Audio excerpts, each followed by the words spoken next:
अरे कहाँ मर गई है तू? कितनी देर से तुझे आवाजें ही दे रही हूँ। क्या तुझे सुनाई नहीं देता? क्या बहरी हो गई है? वो अंदर से चिल्लाते हुए बाहर आई और मुझे देखते ही अपने पाँव से एक ठोकर मारकर कहने लगी, क्या दिक्कत है तुझे? बहरी है? बात सुनने में तुझे दिक्कत हो रही है? चल जा, उठ, मेरे लिए एक गिलास पानी लेकर आ। गर्मी के मारे बुरा हाल हो रहा है। मैं उस वक्त आंगन की सफाई करने में व्यस्त थी। सौतेली माँ के इस तरह पांव से ठोकर मारने की वजह से मैं दूर जा गिरी। मैंने तुरंत उनसे कहा, ठीक है माँ, मैं पानी लेकर आती हूँ। मुझे आपकी आवाज सुनाई नहीं दी, मैं काम कर रही थी। मैं भागती हुई किचन में आई, जल्दी जल्दी गिलास में पानी भरा और लाकर उन्हें थमा दिया। मेरी नजरें झुकी हुई थीं और मेरा शरीर डर के मारे कांप रहा था। पानी पीकर उन्होंने गिलास मेरे मुंह पर मारा और कहा, चल जा, सफाई कर। न जाने कितनी देर लगाती है। जरा सा काम करने के लिए कह दो तो बस आसमान सर पर उठा लेती है। वो हमेशा की तरह मुझे हजारों बातें सुनाकर अंदर कमरे में आराम करने चली गईं। मैंने दुख भरी निगाहों से उन्हें एक बार देखा। ये तो अब रोज का तमाशा बन गया था। हर रोज किसी न किसी बात पर वो मुझे बेइज्जत करती और फिर बैठकर मेरा तमाशा देखती। ये सब करके उन्हें न जाने कौन सी खुशी मिलती थी। 2 दिन बाद उनके मायके वाले कुछ दिनों के लिए रहने आ रहे थे। उनके भाई भाभी जो दूसरे शहर में रहते थे, अब इस कब्जे में शिफ्ट हो रहे थे, इसलिए कुछ दिन हमारे घर में ही रुकने वाले थे। हालांकि हमारे घर में कुछ ऐसी जगह खास नहीं थी। 2 कमरों का बना हुआ ये छोटा सा घर हम 8 लोगों के लिए बहुत ही मुश्किल हो जाता था। पहले से ही घर में जगह काफी कम थी, ऊपर से अब वे लोग भी आ रहे थे, तो हम सब कहाँ पर रहेंगे? ये सोच सोच कर मैं परेशान हो रही थी। हालांकि मेरी सौतेली माँ के और भी रिश्तेदार थे।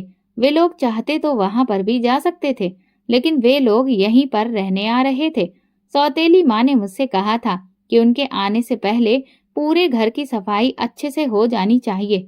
अगर घर में एक मिट्टी का तिनका भी नजर आया तो तेरा बहुत बुरा हाल कर दूंगी। मैं इस सख्त गर्मी में बाहर काम कर रही थी। उसी वक्त अंदर से मेरी दादी की आवाज आई, विनीता, मुझे खाना दे दे, मुझे दवाई खानी है, कब से भूख लग रही है।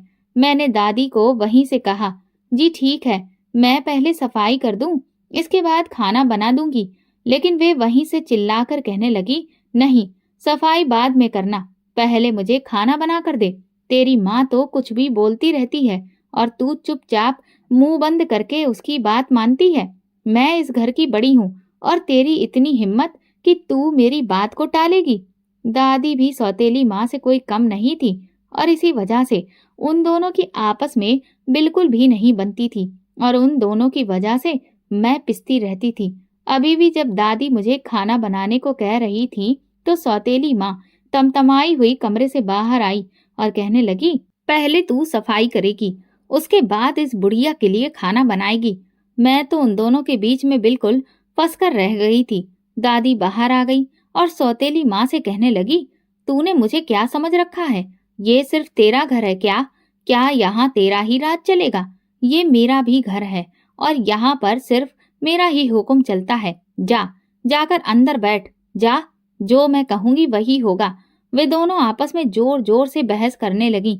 हमारे घर की दीवारें छोटी थी, जरा सी आवाज भी आस पड़ोस में चली जाती थी।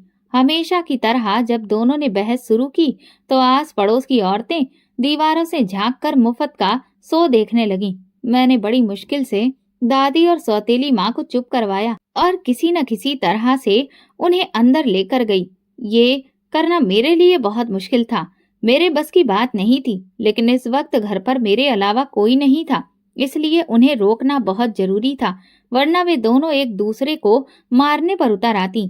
मैं किचन में आकर जल्दी जल्दी दादी के लिए खाना बनाने लगी और फिर आंगन की सफाई करना शुरू कर दिया। अभी मुझे पूरे घर भर के कपड़े भी धोने थे। दोनों हमेशा मेरे लिए कोई न कोई मुश्किल खड़ी करती ही रहती थी। मेरी 3 सौतेली बहनें और भाई थे और मेरी बुआ भी हमारे साथ रहती थी। वो तलाकशुदा थी और हद से ज्यादा तेज जुबान की थी। उनकी जुबान के आगे तो हर कोई चुप हो जाता था, सभी उनसे दूर भागते थे। मेरे घर में मौजूद हर इंसान किसी न किसी तरह से मुझे तकलीफ पहुंचाने का जरिया बनता ही था। हम कस्बे में रहते थे और यहाँ टूटे फूटे मकान बने हुए थे। इन कच्चे पक्के मकानों में रहते हुए जिंदगी गुजारना हद से ज्यादा मुश्किल था। हमने घर में कुछ जानवर पाल रखे थे। मैं भैंसों का ध्यान भी रखती थी। उन्हें चारा डालना, उनकी सफाई करना, उनका दूध निकाल कर कस्बे में बेचना, ये सारा काम भी मेरे सिर पर ही रखा गया था। घर में मेरे अलावा कोई भी काम काज नहीं करता था। मेरे पिता एक मजदूर थे। उनकी बहुत मामूली सी कमाई होती थी जो मेरी सौतेली माँ अपने पास रखती थी। मेरा घर मेरी सौतेली माँ के हिसाब से ही चलता था। दादी शोर तो बहुत करती थी, लेकिन असलियत में दादी का कोई भी हुक्म यहाँ सुना नहीं जाता था। इसलिए दादी और बुआ और सौतेली माँ तीनों मुझ पर ही चिल्लाती और मुझ पर ही हुक्म चलाती थी। क्योंकि मैं कमजोर थी, कुछ कह नहीं सकती थी। खामोशी से मैं सबकी बात मान लेती थी। मेरी ये मजबूरी थी, वरना क्या पता ये लोग कब मुझे धक्के देकर इस घर से ही निकाल देते। मेरी माँ की जिंदगी में भी दादी और माँ की भी कभी नहीं बनी थी। दादी को माँ एक आंख नहीं भाती थी। जैसे तैसे मेरी माँ ने गुजारा किया था, लेकिन उनकी मौत के बाद मेरी जिंदगी अब और भी ज्यादा नरक बन गई थी। मैं सिर्फ 10 साल की थी जब मेरी माँ का देहांत हो गया था। मेरे पिता ने 2 महीने बाद ही दूसरी शादी कर ली थी। सौतेली माँ मुझ पर खूब जुल्म करती थी, यहाँ तक कि उसने मेरी पढ़ाई भी छुड़वा दी थी।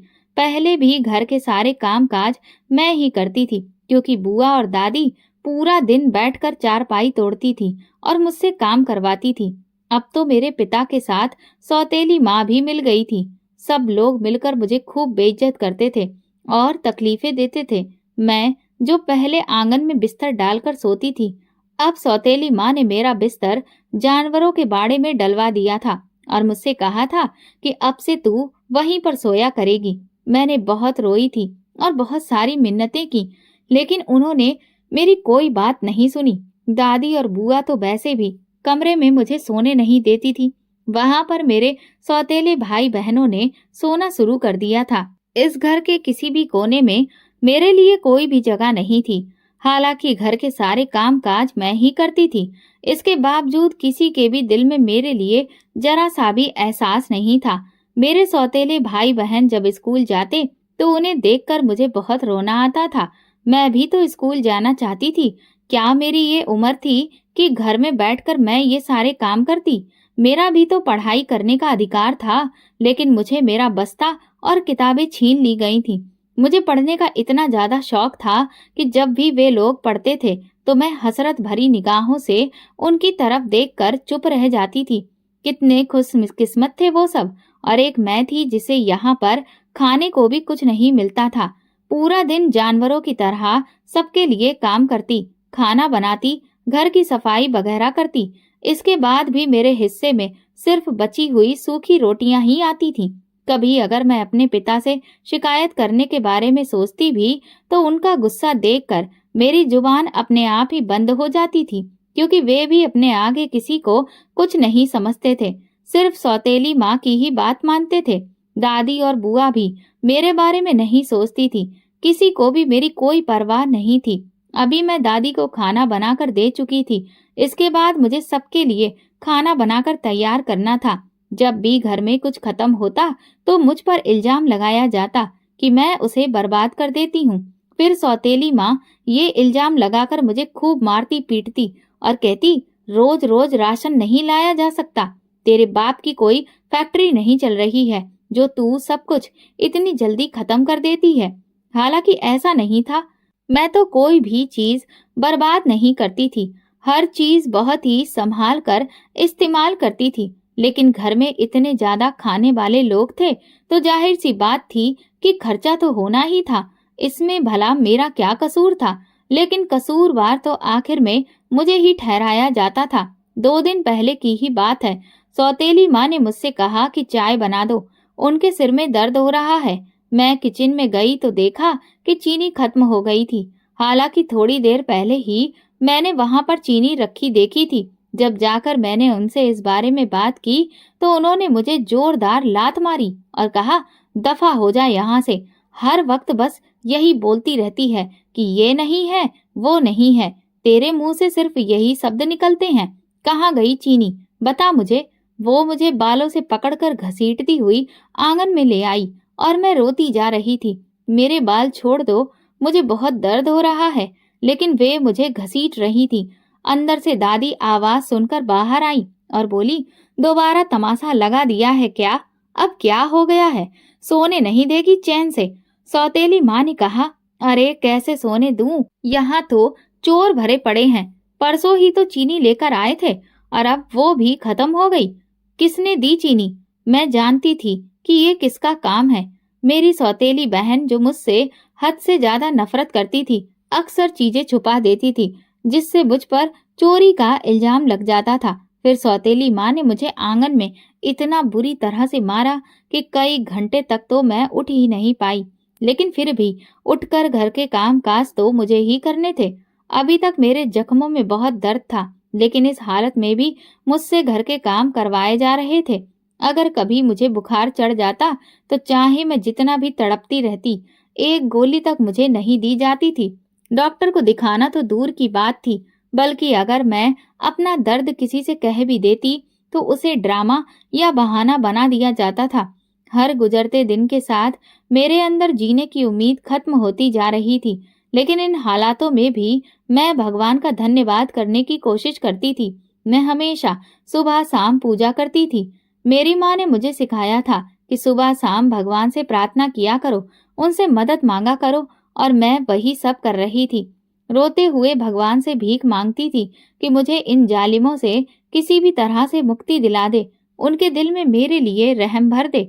मुझसे अब और बर्दाश्त नहीं होता। लेकिन मुझे क्या पता था कि मेरी मुसीबत भरे दिन तो अब असल में शुरू होने वाले थे। 2-3 दिन बाद जब मेरी सौतेली माँ के घर वाले रहने के लिए आए तो उन्होंने मेरा जीना और भी ज्यादा मुश्किल कर दिया। मैं पूरा दिन काम में व्यस्त रहती थी। वे लोग भी बाकी लोगों की तरह ही मुझ पर झूठी शिकायतें लगाते रहते थे। उनकी भाभी ने मुझसे कहा, मुझे चाय बनाकर दो। मैंने उन्हें 2 मिनट इंतजार करने को क्या कह दिया। उन्होंने आसमान ही सर पर उठा लिया और कहा, ये लड़की तो हमें बातें सुना रही है। इसका कहना है कि हम लोगों को यहाँ से निकल जाना चाहिए।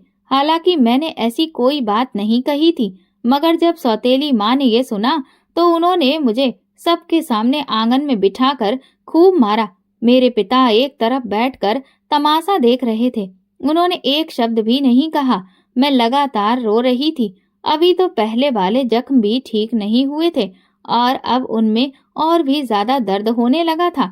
कोई भी मेरी मदद करने के लिए तैयार नहीं था। आस पड़ोस के लोग भी तमाशा देख रहे थे। उनके लिए तो ये सब आम बात बन चुकी थी। सालों से यही तो होता आ रहा था। जब सौतेली माँ मुझे मार मार कर थक गई तो अंदर चली गई और मैं आंगन में घुटनों में सिर रखकर बस रोती रही। अंधेरा हुआ तो मैं उठकर जानवरों के पास चली गई। सोचा थोड़ी देर आराम कर लूं, फिर रात का खाना तैयार करूंगी। रोजाना मुझे सुबह शाम खाना बनाना पड़ता था। इतने लोगों का खाना अकेले बनाते बनाते मैं थक जाती थी। इसके बावजूद भी मुझे खाने को कुछ नहीं मिलता था। जब मैं रोटियां बना रही होती थी तो सबको ताजी रोटियां चाहिए होती थी, इसलिए साथ साथ बनाकर देती रहती थी। किचन में चूल्हे के आगे बैठ बैठ कर मेरी हालत खराब हो जाती थी। एक गिलास पानी तक पीने को मुझे नहीं मिलता था। जब बर्तन उठाने जाती तो देखती कि सारी रोटियां वहां पर खत्म हो चुकी हैं। अब मुझ में हिम्मत नहीं होती थी कि मैं और रोटियां बनाऊं, इसलिए खामोशी से जाकर लेट जाती थी। अगली सुबह सबके लिए तरह तरह का नाश्ता तैयार करती, सफाई करती और इस दौरान खाना खाने का मुझे वक्त ही नहीं मिलता था। जब दोपहर में मेरे लिए बची हुई रोटियां सौतेली माँ छुपा देती थी तो बाद में 2-3 दिन पुरानी सूखी रोटियां मुझे लाकर देती और कहती, ले ये खा ले। वो ऐसे बोलती जैसे कि मुझ पर कोई एहसान कर रही हो। एक दिन उसकी भाभी का एक सूट खराब हो गया। हालांकि मैंने उसे खराब नहीं किया था। सौतेली माँ ने मुझे वो धोने के लिए दिया, लेकिन ये नहीं बताया कि उसका रंग निकलता है। हालांकि मैंने उसे अलग रखा हुआ था क्योंकि मुझे डर था कि इसका रंग निकलेगा। लेकिन उसकी भाभी मेरे पास आई और कहने लगी, इस कपड़े में कोई दिक्कत नहीं है, तुम इसे बाकी कपड़ों के साथ में ही धो दो। उसने अपने सफेद कपड़े भी साथ में दे दिए और मैंने दोनों को अपने हाथों से सर्फ में डाल दिया। देखते ही देखते उसके सूट का रंग छूटने लगा और सफेद कपड़ा पूरा खराब हो गया। जब मैं कपड़े धोकर फैलाने गई तो देखा कि हालत बहुत ज्यादा खराब हो गई थी। वो यही तो चाहती थी कि कपड़ा खराब हो जाए ताकि मुझ पर इल्जाम लगाकर सबके सामने मेरी पिटाई करवा सके। उसने ऐसा ही किया। वो चिल्लाने लगी, इसने मेरा कपड़ा खराब कर दिया। इतना महंगा सूट खरीदा था मैंने, अब इसकी भरपाई कौन करेगा? उसने जानबूझकर ये सब किया है। इसे इतनी अकल नहीं कि हल्के रंग के कपड़ों को अलग धोया जाता है। वो और भी बातें कहने लगी। मैंने सोचा भी नहीं था कि वो इतना बड़ा तमाशा खड़ा करेगी। इतना अरसा हो गया था, लेकिन मैं लोगों की चालाकियों को समझ ही नहीं पाती थी। हर कोई मुझे इसी तरह से बेवकूफ बना देता था। एक बार फिर सौतेली माँ ने मुझे खूब मारा पीटा। वो बस यही काम ठीक से करती थी, लेकिन मेरे शरीर को अब तक उसकी मार की आदत नहीं हुई थी। हर बार वो बहुत ज्यादा मुझे दर्द होता था और मैं अकेले में बैठकर खूब रोती थी। जब तक वे लोग यहाँ पर रहे, यही सब होता रहा। जाते जाते भी सौतेली माँ की भाभी मुझ पर इल्जाम लगाकर गई कि मैंने उसके जेवरात चोरी किए हैं। जब मेरे सामान की तलाशी ली गई तो कुछ भी नहीं मिला। बाद में जब पूरे घर को देखा गया तो पता चला कि वो तो मेरी सौतेली बहन ने चुराए थे, लेकिन इसका इल्जाम भी मुझ पर ही लगा दिया गया, ये कहकर कि मैंने जानबूझकर वो गहने वहां पर छुपा दिए होंगे ताकि अपनी सौतेली बहन को फंसा सकूं। हालांकि मैं इस बारे में कुछ भी नहीं जानती थी। सब लोग जानते थे कि मेरी सौतेली बहन की आदत कैसी है। वो किसी न किसी चीज को बिना पूछे उठा लेती थी और फिर उसे अपने पास छुपा कर रख लेती थी, लेकिन उसके हर गलत काम को नजरअंदाज कर दिया जाता था और जो कुछ भी वो करती थी उसका इल्जाम मुझ पर आ जाता था। मैंने कभी नहीं सोचा था कि वो मुझसे इतनी नफरत करेगी। मैंने उसे हमेशा अपनी छोटी बहन समझकर प्यार दिया था, लेकिन उनमें से कोई भी मुझसे ठीक से बात नहीं करता था। हर जगह मेरा मजाक उड़ाया जाता था। मेरी रंगत थोड़ी दब गई थी, इसलिए मुझे काली काली कहकर बुलाते थे। ये सब सुनकर मेरी आंखों में आंसू आ जाते थे, लेकिन वहां कोई ऐसा नहीं था जिसके दिल में मेरे लिए थोड़ा भी रहम हो। अभी मैं छत की सफाई कर रही थी, फिर मुझे कपड़े भी धोकर फैलाने थे। उसी वक्त मेरी नजर अपनी कुर्ती पर पड़ी जो पूरी तरह से फट चुकी थी।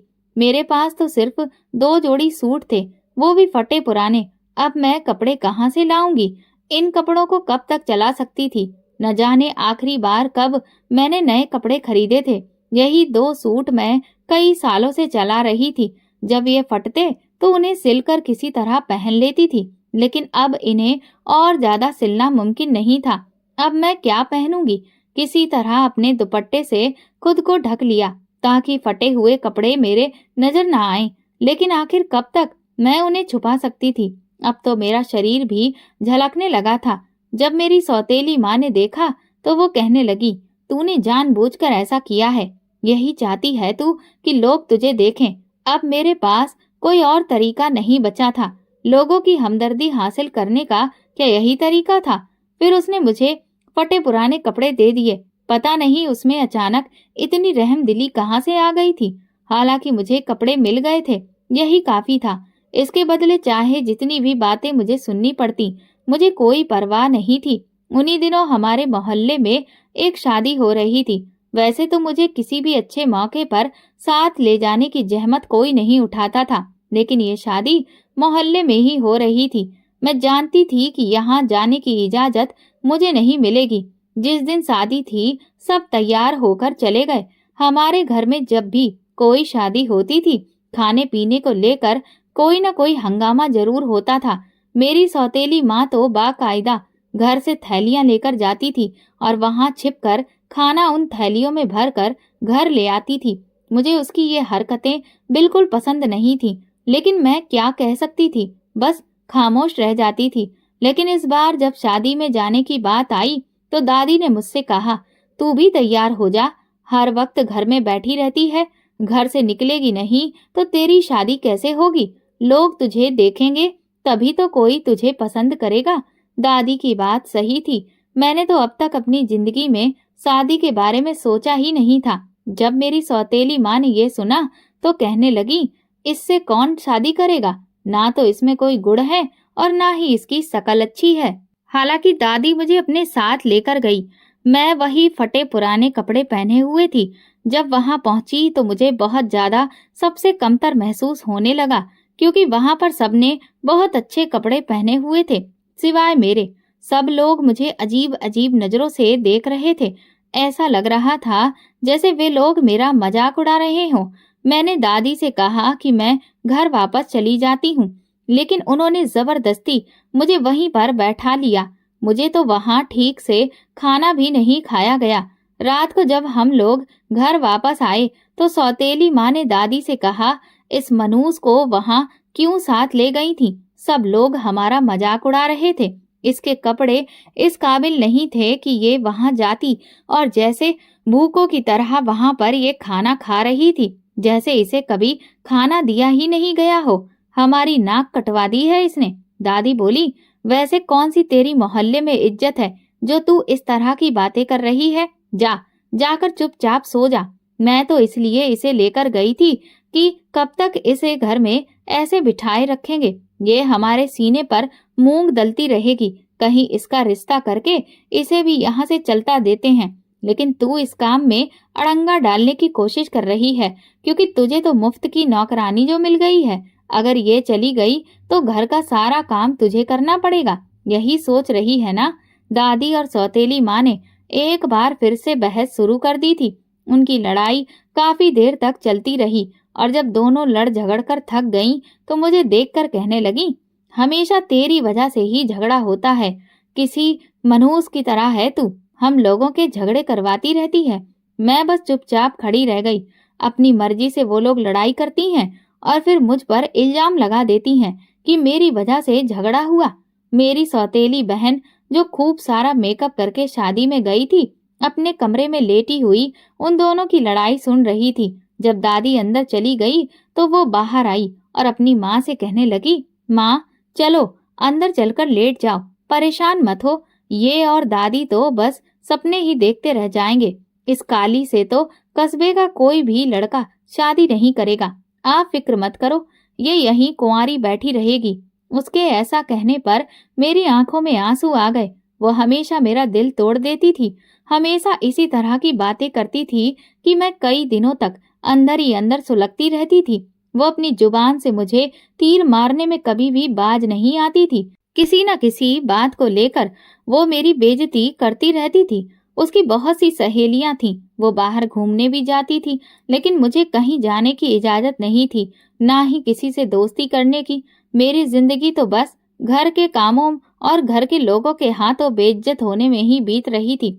कभी कभी मेरा भी दिल करता था कि मैं कहीं बाहर जाऊं, लोगों से हंसूं बोलूं, बाजार जाकर अपनी पसंद की चीज खरीदूं, लेकिन ये सब करने का हक मेरे पास बिल्कुल नहीं था। मैं अपनी किसी भी खुशी का इंतजार भी नहीं कर सकती थी। होली दिवाली पर भी कोई मेरे बारे में नहीं सोचता था। मुझे सिर्फ तकलीफ ही मिलती थी। होली वाले दिन सब लोग रिश्तेदारों के यहाँ मिलने जाते थे, लेकिन मैं घर पर बैठकर घर के कामों में ही लगी रहती थी। कभी कोई मुझसे ये तक नहीं पूछता था कि मुझे किसी चीज की जरूरत है या नहीं। सबसे ज्यादा तकलीफ तो मुझे इस बात की होती थी कि मेरे पिता ये सब देखते हुए भी अनजान बने रहते थे। एक बार भी उन्होंने मेरे हक में एक शब्द तक नहीं कहा। हालांकि रोज उनके सामने ये लोग मुझे मारते पीटते थे। इसके बावजूद उनका दिल कभी नहीं पसीजता था। वे बस एक तरफ चुपचाप बैठे ये सब देखते रहते थे। उन्हें कोई फर्क नहीं पड़ता था। मैं उनकी सगी बेटी थी, फिर भी वे मेरे साथ होने वाले इस बुरे सुलूक पर खामोश रहते थे। उनकी ये खामोशी सबको बढ़ावा देती थी। खैर, वक्त इसी तरह से गुजरता गया। काफी साल हो गए। अब मैं 22 साल की हो चुकी थी। हमारे यहाँ 17-18 साल की उम्र में ही लड़कियों की शादी कर दी जाती थी, लेकिन अब तक मेरे लिए कोई रिश्ता नहीं देखा गया था। वैसे भी मैंने कभी कोई उम्मीद नहीं की थी कि कोई मेरे बारे में सोचेगा। लेकिन फिर एक दिन अचानक न जाने ऐसा क्या हुआ कि सबको मेरी शादी की फिक्र हो गई। एक दिन मेरी सौतेली माँ भागती हुई खुशी खुशी घर वापस आई और काफी देर तक कमरे में बैठकर दादी और बुआ से बातचीत करती रही। उनके बीच ऐसा लगाव मैंने पहले कभी नहीं देखा था। खैर, मैंने इसे नजरअंदाज कर दिया। लेकिन फिर उसी शाम सौतेली माँ ने मुझे बुलाया और कहा, हम तुझे सारी जिंदगी अपने सिर पर थोड़ी बिठाकर रखेंगे। तेरी शादी की उम्र हो चुकी है। लोग भी बातें कर रहे हैं कि अब तक हमने तेरा रिश्ता क्यों नहीं किया। इसीलिए हमने फैसला किया है कि तेरा रिश्ता कर दिया जाए। जब सौतेली माँ ने मुझे बुलाकर ये सब कहा तो मुझे लगा कि कमरे की छत ही मेरे सिर पर आ गिरी हो। मेरी जिंदगी का इतना बड़ा फैसला इस तरह से अचानक हो जाएगा, मैंने सोचा भी नहीं था। मुझे पूरा यकीन था कि इन लोगों ने पहले ही कोई रिश्ता तय कर लिया होगा। सब कुछ तय करने के बाद ही अब वो मुझे बता रहे थे, जैसे ये मेरी जिंदगी नहीं बल्कि किसी फिल्म की कहानी हो। इस तरह की बातें की जा रही थी जैसे मैं कोई पत्थर हूँ या कोई बेजान चीज जो अपने बारे में कुछ भी सोच ही नहीं सकती। मेरी दादी ने कहा, हमने तुम्हारी शादी एक बूढ़े आदमी से तय कर दी है। वो काफी अच्छा आदमी है, उसके पास पैसे की कोई कमी नहीं है। अरे शुक्र मनाओ कि हमने इतनी अच्छी जगह तुम्हारा रिश्ता करवाया है, वरना तुमसे कौन शादी करता।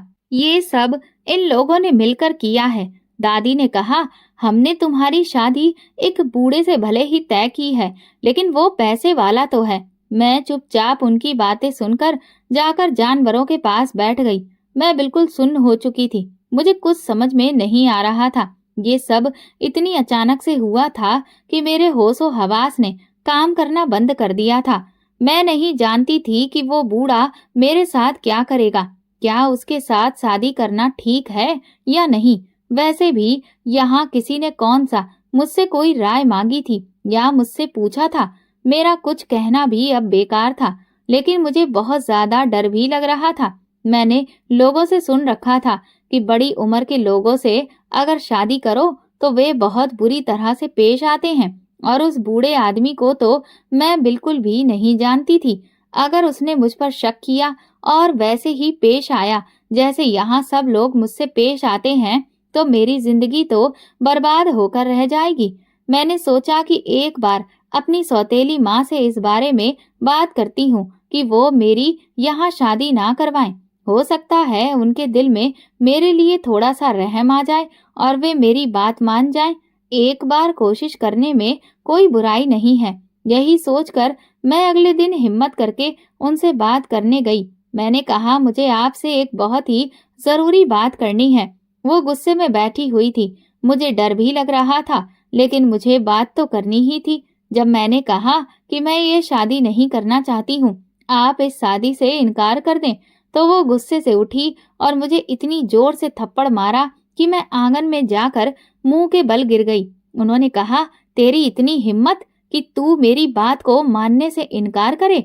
इस शोर की आवाज को सुनकर सब लोग वहां जमा हो गए। दादी ने पूछा, अब क्या मुसीबत हो गई है जो तू दिन दहाड़े इस तरह इसे मारने पीटने लगी है। बताएगी कि क्या मामला है। सौतेली माँ बोली, अरे मामला क्या है, ये सब तो यही बताएगी। इसकी जुबान बहुत ज्यादा चलने लगी है। ये कह रही है कि ये शादी नहीं करेगी। ये सुनकर दादी ने भी मुझे एक ठोकर मारी और कहा, क्यों री, तेरे अंदर इतनी हिम्मत आ गई कि हमारे फैसले से इनकार करेगी। ये फैसला हम सबने मिलकर किया है। तू होती कौन है इससे इनकार करने वाली। मैंने तो सोचा भी नहीं था कि इस समय ये लोग एक साथ शामिल होंगे। वैसे तो किसी भी बात में एक दूसरे का ये कभी साथ नहीं देते थे, तो इस बात में ये कैसे शामिल हो गए। जरूर दाल में कुछ काला है। कोई तो मकसद होगा इन सब का। बिना अपने फायदे के तो ये लोग कुछ भी नहीं करते। मेरे इनकार ने उन सबको भड़का दिया था। सौतेली माँ कहने लगी, क्यों, तेरा चक्कर किसी और के साथ चल रहा है ना, जो तू शादी से इनकार कर रही है। मेरे पिता जो उसी वक्त काम से थके हारे घर वापस आए थे, दरवाजे से अंदर दाखिल होते ही जैसे ही उन्होंने सौतेली माँ के मुंह से निकले ये शब्द सुने, तो दौड़ते हुए मेरी तरफ आए और कहने लगे, किसके साथ नैन मटक्का कर रही है, बता मुझे, मैं तेरी खाल उधेड़ कर रख दूंगा, जल्दी बता। ये कहकर वो मुझे जोर जोर से मारने लगे। मैंने अपने पिता से कहा ऐसी कोई बात नहीं है, मैंने ऐसा कुछ भी नहीं किया है। मेरी बात का यकीन क्यों नहीं कर रहे हैं आप लोग? मुझे बस उस बूढ़े आदमी से शादी नहीं करनी है। सब मिलकर मुझे मारने लगे, यहाँ तक कि मैं उनके जुल्म सहते-सहते बिल्कुल बेहोश हो गई।